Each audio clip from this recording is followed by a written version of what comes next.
at 5, chanting for a change.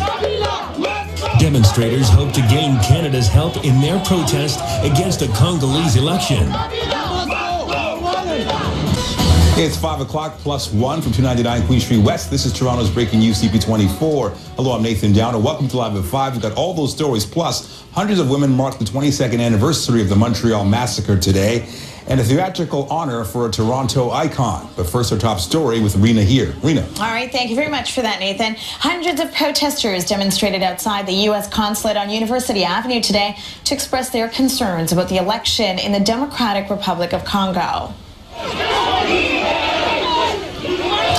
There were some tense moments as some of the nearly 200 demonstrators began arguing with police, blocking roads, and throwing dirt at officers. 2 people were arrested during the rally.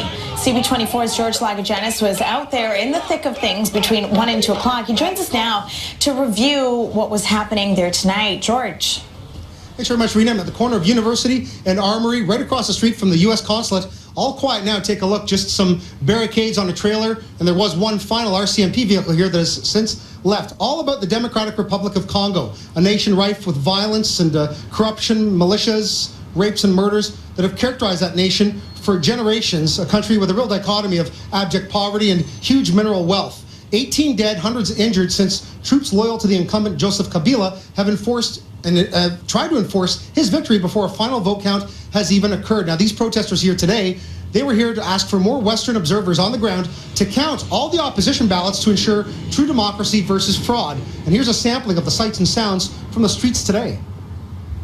We all know that the election in Congo is being won by Tshisekedi. However, we can see how the Kabila government is trying to cover up. There was fraud, and nobody's talking about the fraud. For 11 years, a stranger from Rwanda has been governing on us, killing us, poisoning us, and depriving us from food.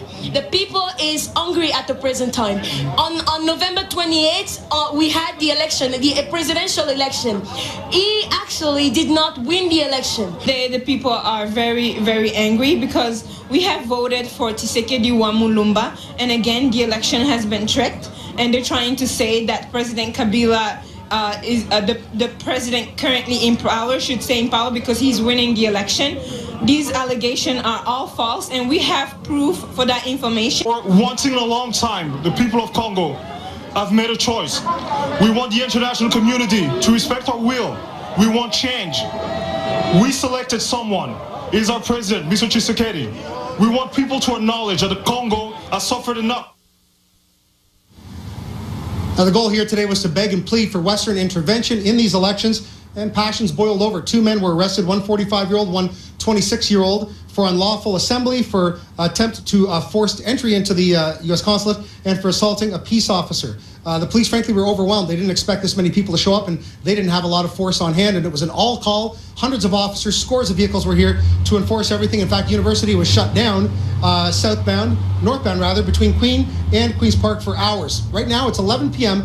Kinshasa time, the capital, and what happens there with the population of 10 million people as the votes are counted could affect how things happen in that country down the line. And of course, here, in terms of any further protests, we're told, reports are now that these votes may not be tabulated tonight, and Human Rights Watch organizations and the United Nations, in fact, are bracing for what they say could be a humanitarian catastrophe if democracy is not given its fair shake.